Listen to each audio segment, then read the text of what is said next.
भाई जो गुरु वचन पे डट गए, कट गए फंद 84 के। हजरत मोहम्मद जी को जिब्राइल जिस अल्लाह के पास ले गया, उसने तो नबी जी को दर्शन भी नहीं दिए। उस पर्दे के पीछे वाले अल्लाह के विषय में उन महात्माओं ने बताया कि वह ज्योति निरंजन काल है, जो सबको अपने जाल में फंसा कर रखे हुए है। यह जीव को भ्रमित करके रखता है, स्पष्ट ज्ञान नहीं बताता, अधूरा ज्ञान बताता है। इसको श्राप लगा है 1 लाख मानव को प्रतिदिन खाने का। अधिक जानकारी इसी पुस्तक के अध्याय सृष्टि रचना में पेज नंबर 143 पर पढ़ेंगे, सब स्पष्ट हो जाएगा। अब आगे का जो प्रकरण है भाई और बहनों, ये आप और हम उपदेशी भाई बहनों के लिए, सतगुरु रामपाल जी के फॉलोवर के लिए, और सतगुरु रामपाल जी के फॉलोवर में भी साध संगति से जुड़े हुए सत्सेवक भाई बहनों के लिए बहुत ज्यादा महत्वपूर्ण है। क्योंकि भाई और बहनों, साध संगति में गुरुदेव भगवान के आशीर्वाद से जो भी वीडियो बनाए जाते हैं, जो भी धार्मिक क्रियाएं की जाती हैं, वो सब कुछ प्रमाणित हैं। और हम अपने गुरु को ही सच्चा रब मान के, सच्चा खुदा मान के, एकमात्र बाखबर मान के, अल्लाह कबीर मान के पूज रहे हैं। और गीता अध्याय 3 श्लोक 13 में लिखा हुआ है कि पूर्ण परमात्मा को भोग लगाए बिना जो लोग अन्न पकाते हैं, अन्न खाते हैं, वो तो समझो पाप खा रहे हैं। तो दुनिया को तो पता ही नहीं पूर्ण परमात्मा कौन है। आप और हम चंद भाई बहनों को पता चला है, तो आप और हम अपने गुरुदेव को परमात्मा मानकर सबसे पहले अपने अपने घरों पर उन्हीं को भोग लगाते हैं, भोग की आरती के साथ। फिर हम भोजन ग्रहण करते हैं, वो भोजन फिर प्रसाद बन जाता है। बाकी दुनिया पाप खा रही है। तो आप और हमारे विश्वास को और अधिक दृढ़ करने के लिए कि वास्तव में हमारे गुरुदेव भगवान ही एकमात्र अल्लाह कबीर हैं, परवरदिगार हैं, अल्लाह ताला है, परमात्मा है। गुरुदेव यहां क्या लिख रहे हैं? संत रामपाल दास गुरुदेव जी से निवेदन है कि हम किसी मौलवी से ज्ञान चर्चा करते हैं तो वे प्रश्न करते हैं जिनका उत्तर हम ठीक से नहीं दे पाते। कृपया निम्न प्रश्नों का जवाब बताइए, हम क्या उत्तर दें?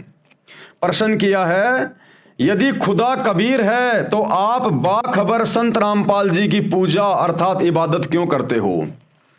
जब मुसलमान भाइयों को ज्ञान समझाया जाता है तो वह कहते हैं ठीक है भैया, मान लेते हैं कि अल्लाह का नाम है कबीर, खुदा है कबीर, तो फिर तुम सतगुरु रामपाल जी की पूजा क्यों करते हो, उनकी इबादत क्यों करते हो, तुम उस कबीर की क्यों नहीं करते इबादतें?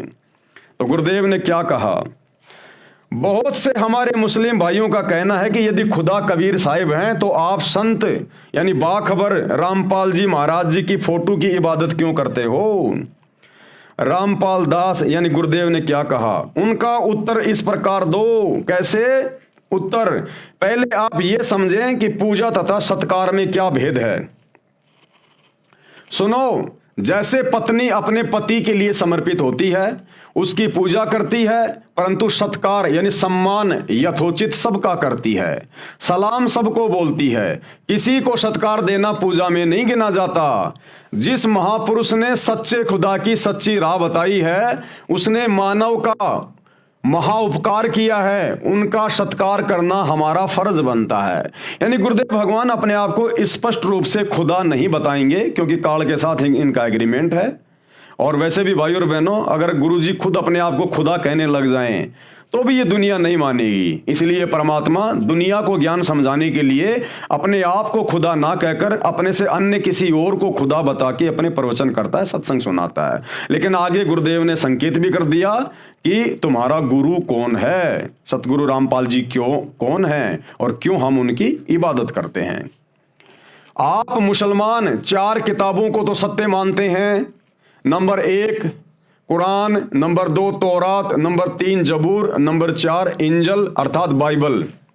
बाइबल में 3 पुस्तक तौरात, जबूर तथा इंजल इकट्ठी जिल्द की गई हैं।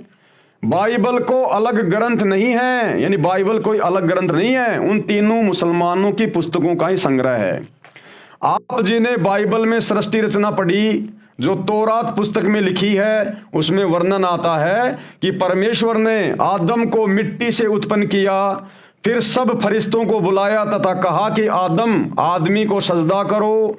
एक इबलिस नाम के फरिश्ते ने सजदा नहीं किया तथा कहा कि यह तो मिट्टी से बना आदमी है, मैं इसके आगे सिर नहीं झुकाऊंगा।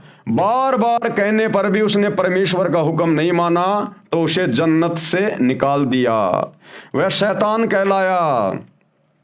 अन्य सब फरिश्तों ने परमेश्वर के हुक्म का पालन किया, वे जन्नत में सुखी हैं। हम कादिर खुदा कबीर के हुक्म से संत रामपाल जी जो हमारे गुरु हैं उनको दंडोत प्रणाम करते हैं। उसी परमेश्वर खुदा कबीर का सूक्ष्म वेद कलाम ए कबीर में आदेश है जो इस प्रकार है। क्या?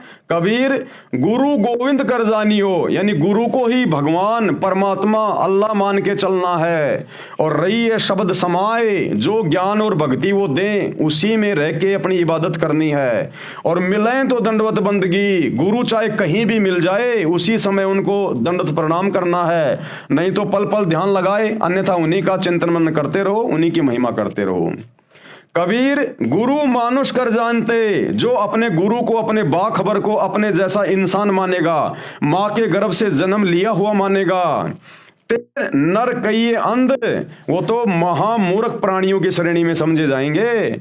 और होवे दुखी संसार में, ऐसे निकम्मे भगत जो अपने गुरु को मानुष मानते हैं वो फिर इस संसार में भी दुखी रहेंगे और आगे यम के फंद, बाद में उनको जहन्नुम में ठोका जाएगा, यम के दूत उनकी पिटाई करेंगे। अर्थात अल्लाह कबीर सृष्टि रचनहार पालनहार का आदेश है कि अपने गुरु जी को गोविंद यानी खुदा मानना और उसकी आज्ञा का पालन करना। आप और हम यही तो कर रहे हैं। हम अपने गुरु जी को खुदा ही तो मान रहे हैं। हम सत्सेवक भाई बहन अपने गुरु को खुदा मान के, अल्लाह ताला मान के तो घर घर में उनका आसन लगा दिया, बेड लगा दिया, घर घर में भोग लग रहा है। और जब हमने अपने गुरु को ही खुदा मान लिया तो खुदा से बड़ा तो कोई है नहीं। इसीलिए हमने अन्य सभी नकली खुदाओं की फोटोओं को फाड़ फाड़ के घर से बाहर कर दिया। जब उनके दर्शन करने आश्रम में जाओ या वे मार्ग में मिल जाएं तो अपने गुरु को दंडवत प्रणाम करो, यानी मिले तो दंडवत बंदगी, नहीं तो पल पल ध्यान लगाए। बाकी समय में उनके एहसान को याद रखो। जो गुरु जी को मनुष्य मानते हैं, परमात्मा के तुल्य नहीं मानते, वे तत्व ज्ञान नेत्रहीन अंधे हैं, वे संसार में भी दुखी रहेंगे, फिर यमराज के फंद यानी जहन्नुम में गिरेंगे। गुरु जी का एहसान बताया है क्या? कबीर सतगुरु के उपदेश का सुनिया एक विचार, जय सतगुरु मिलते नहीं तो जाते यम द्वार।